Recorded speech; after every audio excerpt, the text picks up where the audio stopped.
Lo que se registra al interior de la convención. Gracias, Ricardo. Bueno, sin más, vamos a dar inicio, ¿cierto?, a la exposición y a la presentación de la presidenta. Así es que, presidenta, bienvenida a esta comisión Sistema Político y a la Convención Constitucional también. Tiene la palabra para su exposición. Muchas gracias, Rosa, muchas gracias, Ricardo, y un gran saludo a todos los constituyentes. Quiero primero que nada agradecer muy sinceramente la invitación. ¿No está funcionando esto? Más cerca, ok. Agradecer la invitación a participar en este espacio deliberativo que creo que es crucial para una nueva constitución. Valoro además que se trate de una instancia concreta, pero concebida además de cara a la ciudadanía, ¿no es verdad?, abierta y transparente, donde también las opiniones sean escuchadas con respeto y como insumo para una discusión de fondo, donde se dé la voz a la mayor pluralidad política, social, cultural, de manera que ninguna mirada quede fuera. También valoro asimismo que se invite a quienes hemos desempeñado cargos de representación popular por la experiencia que significa, yo diría, reunir los desafíos que nos mandató la ciudadanía y el ejercicio efectivo de la democracia y las políticas públicas. En consecuencia, hoy día yo no pretendo intervenir como experta en derecho constitucional, que no lo soy, sin duda, ni como cientista política.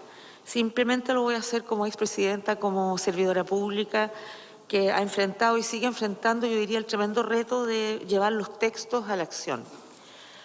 Permítame partir con un elemento que creo que es clave, que es la necesidad de coherencia y de equilibrio como nociones transversales. Una de las tareas más desafiantes que tendrá la Convención es lograr, a mi juicio, dar coherencia y un sentido unitario a la Constitución. Creo que sería un error pensar que basta con reunir lo más reciente, la vanguardia de la discusión constitucional, si ello termina siendo un agregado de elementos fragmentados sin relación entre ellos. También sería un grave error dejar de escuchar los anhelos de la población. De allí, a mi juicio, la importancia de dedicar los esfuerzos necesarios a elevar un conjunto sistemático y orgánico de normas que den respuestas al Chile de hoy, porque una buena Constitución es una que ayuda al funcionamiento del país. Tomará tiempo y mucha discusión, pero precisamente el proceso deliberativo tiene por misión llegar a ese punto de encuentro. ¿Cuál es el denominador común de todos quienes habitamos en Chile? ¿Cuál es el contorno que queremos para que nos rija? ¿Cuál es ese nosotros que traerá orgullo y paz por décadas? Por cierto, hablamos de algo más que los principios generales que tiene cualquier constitución. Hablamos también de una estructura que le dé sustento. Entonces, lo más relevante, a mi juicio, es entregar al país un marco de entendimiento que sea consistente en permitir el desarrollo de nuestros principios comunes, del cual se desprenda una interpretación clara y compartida sobre lo que decidió como fundamento la ciudadanía, lo va a decidir en el 2022. Entonces, la coherencia es clave, en la medida que cualquier contradicción entraba en la práctica que se hagan valer esos principios. Y una de las preguntas que deberán resolver como convencionales es cuán estrecho o amplio es este conjunto de principios y herramientas para asegurar esa coherencia. Ese equilibrio va a ser un pilar fundamental de la gobernabilidad futura. Y en relación con este punto, por lo que he podido conocer en diversas funciones nacionales e internacionales, el camino de una enumeración exhaustiva de derechos y deberes, de normas y garantías, puede terminar siendo contraproducente o letra muerta, tanto por la pérdida de la necesaria priorización como por la necesidad de dejar espacios a nuevas necesidades, a dar flexibilidad al cuerpo de leyes ante cambios de escenario. Parece prevalecer la constatación que a mayor claridad para todos, mayores garantías para todos. En definitiva, es fundamental alcanzar un acuerdo que logre un equilibrio entre lo esencial y lo aplicable, que establezca principios permanentes y capacidad de gobernarlos. Y esto es válido para todas las comisiones, pero creo que adquiere aún más sentido en esta comisión, que debe dar a Chile buenas herramientas para mantener viva su democracia. Permítame algunas palabras sobre la organización de nuestro sistema de gobierno. Concretamente, ¿qué ocurre con la forma en que se organiza el poder político? Es decir, a través de qué instituciones queremos que se distribuya el poder. El sistema de gobierno sigue siendo un tema abierto, con muchas dimensiones, argumentos y consecuencias prácticas. como el tipo de elección, directa o indirecta, limitaciones a la reelección, uso de las temporalidades políticas, es decir, elecciones simultáneas o separadas. Lo determinante es, una vez más, la noción de equilibrio. Si partimos del principio que el poder no puede estar concentrado en una sola institución, el desafío es lograr un equilibrio para representar de la mejor manera posible los anhelos ciudadanos y a la vez dar gobernabilidad. No son discusiones fáciles ni intuitivas y recién comienzan a salir del círculo de los académicos. Se va a necesitar invertir en mucha pedagogía hacia la ciudadanía para sumarla a la decisión y se necesitará capacidad de entendimiento para llegar a una posición lo más satisfactoria para todos. Se han escrito miles de páginas sobre las ventajas y desventajas del régimen presidencial, semipresidencial y parlamentario. Y a mí no me corresponde dar un punto de vista definitivo sobre un asunto cuya diversidad he podido comprobar en el mundo. Así, en Europa y Oceanía predominan el régimen parlamentario, seguido por variantes de semipresidencialismo. En América y África esta tendencia se invierte, con más estados con presidencialismo seguidos de cerca por casos de parlamentarismo. Sí creo que será importante hacer el esfuerzo de situar la argumentación en nuestra trayectoria histórica, ya sea para desapegarnos de ella o para perfeccionar el camino seguido hasta ahora. Chile tiene una tradición jurídica, por lo demás, que habrá que examinar con rigor y con generosidad. Quisiera agregar 3 elementos a tomar en consideración cuando se discute el sistema político. Primero, la cultura política de un país. Todo régimen está vinculado a una cultura política. Sin embargo, eso no quiere decir que cambiar el régimen provocará necesariamente un cambio cultural favorable. No hay causa y efecto, sino que intervienen otros factores como la participación activa de la ciudadanía, la transparencia exigida, los niveles de conocimiento y valoración de la democracia o el sistema de partidos del país. Como médico les puedo decir que un buen tratamiento pasa por un buen diagnóstico. Muchas veces ocurre que se quiere remediar una situación con respuestas que necesitan otras intervenciones, porque tenemos distintos problemas. Por ejemplo, un problema es mejorar la representatividad del régimen presidencial, otro es corregir su rigidez, otro es fortalecer la cultura democrática, otro es reconstituir el lazo entre representantes y representados. Por lo tanto, no se puede dar respuesta a todos los males con una sola medida. Segundo, la responsabilidad por los actos políticos es algo de lo que se habla menos, pero se debe tomar en consideración una adecuada rendición de cuentas de quien toma decisiones. Ante la exigencia creciente por atribución de responsabilidades, debemos ofrecer a la ciudadanía un régimen que contemple mecanismos claros para entregar un mandato y poder monitorearlo hasta el final.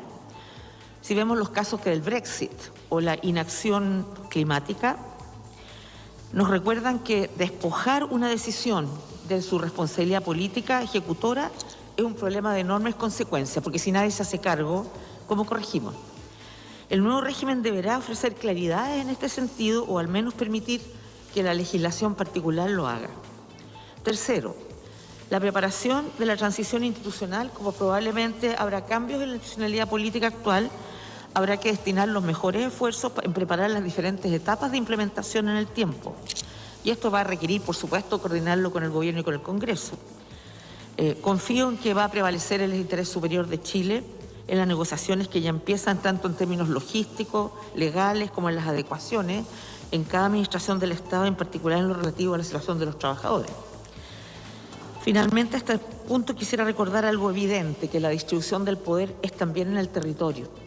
En Chile estamos empezando al fin a dar autonomía democrática a las regiones para que elijan a sus autoridades y definan su estrategia de desarrollo. Eso da más pertinencia a las decisiones y más legitimidad a nuestra democracia. Darle sostén será sin duda uno de los aspectos centrales del nuevo pacto de convivencia que Chile está construyendo. Pero creo que es tiempo de abrirse a otorgar seriamente competencias a las regiones. Esto requerirá que la nueva Constitución permita la creación de servicios públicos que dependan de las regiones y la dictación de leyes que permitan tener una efectiva potestad reglamentaria y administración financiera autónoma. Por cierto, esto deberá ir de la mano de responsabilidad y de límites, ¿no? El fortalecimiento de las regiones demanda que además se reconozcan las particularidades de cada territorio, con órganos descentralizados al interior de cada región, para no replicar la concentración en las capitales regionales. par de palabras sobre la organización del Congreso Nacional y el sistema electoral. Al igual que en la discusión sobre los problemas del presidencialismo, la discusión sobre un Congreso unicameral o bicameral está estrechamente vinculado con nuestra experiencia desde el año 1990. Sin embargo, es imposible evaluar este asunto sin incorporar en el análisis el régimen político, el sistema electoral y el funcionamiento del sistema de partidos. Y en este sentido quiero reiterar la necesidad de tener una mirada integral de procesos e instituciones interrelacionadas. Los principales nudos críticos muestran cómo estas dimensiones se nutren de nuestros aprendizajes pasados. La tardanza en medidas correctivas ha traído una frágil valoración de la institución y de sus integrantes. Y en primer lugar, creo que es importante pensar en la eficacia política. La lenta tramitación de los proyectos de ley y los bajos niveles de cooperación podrían ser resueltos en parte por un Congreso unicameral, pero hay quienes señalan que el bicameralismo asegura mejor calidad en los proyectos por la doble revisión legislativa. Y la verdad es que no hay respuesta simple, ambas posibilidades tienen pros y contras. Incluso podemos revisar la noción de celeridad parlamentaria si la creación de mayores espacios de intervención de la ciudadanía en el proceso legislativo pasa a ser un valor y no un rechazo. La eficacia y la legitimidad pasan a ser un binomio cada vez más determinante en cualquier discusión política. En segundo lugar, la representatividad de los órganos. Hemos experimentado una débil representatividad de la sociedad y de sus territorios, habiendo corregido en parte la falta de simetría entre peso electoral y peso en el Congreso. Sigue habiendo desafíos para abordar. El mejor espejo en el que habrá que mirar nuestro futuro Parlamento es lo que ha logrado la Convención Constitucional, combinando mecanismos correctivos y de reconocimiento a nuestra diversidad. Y aquí interviene el sistema electoral, donde siempre hay espacio para hacer correcciones, pero creo que hoy los esfuerzos más relevantes deberán orientarse en poner al día el funcionamiento de los partidos políticos con los nuevos estándares como organizaciones modernas, capaces de recuperar la confianza y cumplir un rol adecuado en nuestra nueva democracia. En tercer lugar, los controles internos y externos. Acá el bicameralismo ofrece mayores posibilidades de controles mutuos entre las cámaras. En caso de optarse por el unicameralismo, existen, por cierto, en la experiencia mundial, mecanismos para cumplir la función de revisión de la segunda cámara mediante un sistema integral de comisiones, mientras que la relación con el Ejecutivo puede cumplir en parte la función de vigilancia constitucional. Pero una vez más volvemos a la importancia del sistema electoral y en particular las inhabilidades o las limitaciones a la reelección. Lo importante es orientar las normas en la misma dirección. Lo que se busca es prevenir los ejercicios de poder abusivos o las influencias indebidas en la labor legislativa. Otro elemento central es que se debe seguir en el camino de mayor transparencia. Mucho se ha avanzado desde la transmisión de las sesiones, como ahora, la declaración de intereses, el acceso a la discusión legislativa, hasta el registro del lobby. Pero mientras exista posibilidad de perfeccionar, hay que proseguir el camino. Permítanme, y ya voy terminando, sobre la idea de Estado plurinacional. El censo del 2017 determinó que el 12,8% de la población se identifica como parte de un pueblo indígena. Sin embargo, en ninguna de las constituciones que ha tenido Chile en su historia, 1833, 1925, 1980, en ninguna de ellas los pueblos indígenas han sido reconocidos. No tienen existencia en la Carta Fundamental, como tampoco tienen existencia sus derechos. Se trata de una negación de la diversidad cultural que existe en Chile. Y nuestro país es una excepción en esta materia. Es uno de los 3 países en Sudamérica que no reconoce a los pueblos indígenas en su constitución, junto a Uruguay y Surinam. Distinta es la situación de Guatemala, Nicaragua, Colombia, que incluyeron los derechos indígenas en sus constituciones, reconocen el derecho a la propia cultura y la identidad étnica cultural. En México, Perú, Ecuador y Bolivia existe un reconocimiento de la composición pluricultural y multietnicidad sustentada en los pueblos originarios. Mucho más avanzados están países como Nueva Zelanda o Canadá, que otorgan rango constitucional a los tratados que los colonizadores europeos firmaron con los pueblos indígenas, como el Tratado de Waitangi en Nueva Zelanda o los Number Treaties en Canadá. Un nuevo diseño constitucional podría contener un tratamiento a lo menos de los siguientes temas: autonomía, tierra y territorios, participación, representación, derechos colectivos, pluralismo jurídico y educación intercultural. El criterio rector es que se reconozcan derechos expresados como principios constitucionales, con el objetivo de garantizar la diversidad y alejarnos, por tanto, de un modelo único de vida y de entender las relaciones institucionales y culturales al interior del Estado chileno. No hay que temerle a la plurinacionalidad.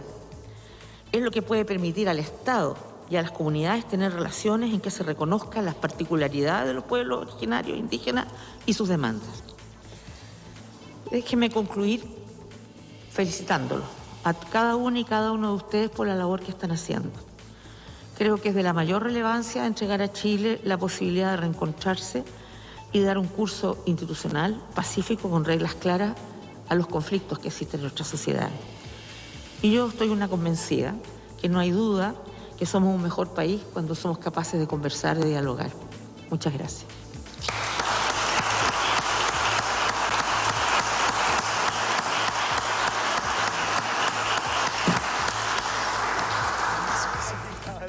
Muchas gracias, presidenta Michelle. Una vez terminada, ¿cierto?, la exposición, se inicia la ronda de preguntas o el tiempo para el inicio de las preguntas por parte de los convencionales. Así es que queda abierta la palabra para que puedan preguntar. Raúl, tienes la palabra. Gracias, coordinadora. Buenos días, señora presidenta. Respecto... Último minuto. Ya, bien precisa la expresidenta Bachelet. Sí, Estamos sí. con la Paulina y Roberto. ¿Qué les parecieron las palabras de la expresidenta? A ver, hay elementos que me parece que van en el tono histórico de la expresidenta Bachelet que tienen que ver con el llamado a fiscalizar el poder. De alguna manera evitar el abuso por parte del poder. Llama a mayor transparencia, a que la ley del lobby se siga perfeccionando. Es decir, que las autoridades que tengamos en el futuro sean autoridades transparentes. Hace un alcance también que tiene que ver con los pueblos originarios. Dicen que prácticamente todos los países del mundo reconocen la existencia de pueblos originarios de manera constitucional, Roberto. Sí, y ahí sobre lo mismo, ella dice que el Estado plurinacional puede ser una fórmula que conviva, claro, sí, le da ella una plurinacionalidad. Se abre ella, yo creo que eso está dentro de lo más noticioso, que ella, la expresidenta Bachelet, se abra a que la Constitución establezca un Estado plurinacional. ¿Por qué decimos que es noticioso? Porque eso ha sido muy polémico, hay mucha gente que se opone a eso y que siente que eso podría imprimir algún riesgo para la nación. Yo solo destacar dos cosas. Uno, que fue la presidenta, o fue Michelle Bachelet, cuando fue presidenta, quien impulsó un diálogo para cambiar la Constitución. Ella fue la que inició el proceso de los cabildos. En ese momento fue bien fustigada incluso por gente de su mismo sector. Me recuerdo que se burlaron de ella. Camilo Escalona hablaba de fumar opio, qué sé yo. Ahora, llegó al final, yo recuerdo el proceso de los cabildos, llegó muy al final el proyecto. Sí. Llegó al final, el último trimestre del gobierno. Exactamente, llegó muy al final, pero de todos modos yo creo que ahí, ojo, porque mira cómo se van cometiendo errores. Es el proceso de los cabildos, se hicieron los cabildos en todo Chile para ver qué es lo que quería la gente de tener una constitución. Y con eso se elaboró un libro, y ese libro podría haber sido la piedra angular, la base, el camino, para que después Piñera lo tomara. Piñera no lo toma, y en algún momento incluso el entonces ministro del Interior, Chadwick, en ENADE, en ICARE, con los empresarios, él dice: este gobierno no va a cambiar la Constitución, y los empresarios lo aplauden, entre todo. O sea, ahí eso notaba que la brújula estaba pero muy perdida. En la línea de la que está hablando Roberto, hay muchos elementos del gobierno de Bachelet que de alguna manera fueron punta de lanza de las demandas que hoy día nos parecen como inherentes a las necesidades. De alguna manera ella se anticipa. Ahora, eso no significa que haya logrado la gestión y la muñeca política para llevar adelante esos cambios, porque claramente no lo hizo. Pero sí tuvo la visión respecto de las necesidades, tuvo una buena lectura, no una buena implementación. Entonces, vamos sacando ciertas conclusiones, porque uno ha escuchado esta semana, afortunadamente no ha sido la mayoría, pero hay grupos, yo que hago ahí mi reporteo digital, que siguen con un lamento, pero ya una cosa insoportable. Yo lo voy a decir aquí, lo digo desde el corazón, con la franqueza que me caracteriza. unas insensateces, pero mira, tan atroces como lo que escuchamos en la campaña, de que casi que junten agua, junten carne, no sé qué, y a uno lo desacreditan porque no estaba, digamos, aquí para el gobierno de la Unidad Popular. Yo considero que eso es una insensatez, es no entender nada de nada. ¿Por qué? Porque el proyecto Bachelet 2 es muy parecido a lo que propone Boric. Sí, claro, a esta altura. Es muy parecido. Si tú comparas los dos programas de gobierno, en frío. Saquemos, digamos, toda la pasión política y electoral y obviamente el elemento del estallido social que también le pone, digamos, una piedra más al camino. Pero si tú tomas los dos textos y los lees, tú podrías decir aquí hay un 75 o un 80% de temas en que coinciden. Entonces, Chile ya ha atravesado por un gobierno que intenta empujar transformaciones. Me van a decir, bueno, esas son las consecuencias, Chile dejó de crecer, además hubo malos equipos que gestionaron mal, diseñaron mal la política pública. Bueno, sí, me imagino que Gabriel Boric sacará lecciones también. No, la reforma tributaria, por ejemplo. Como por ejemplo lo que hizo Arena. A propósito de la mezcla que se decía que tiene que tener el gobierno de Boric, que es la mezcla entre experiencia y juventud, que decíamos el otro día, o sea, saber mezclar las canas, la sapiencia con el ímpetu y las ideas de transformación. Amalgamar, lograr esa mezcla es lo que va a permitir avanzar, diría.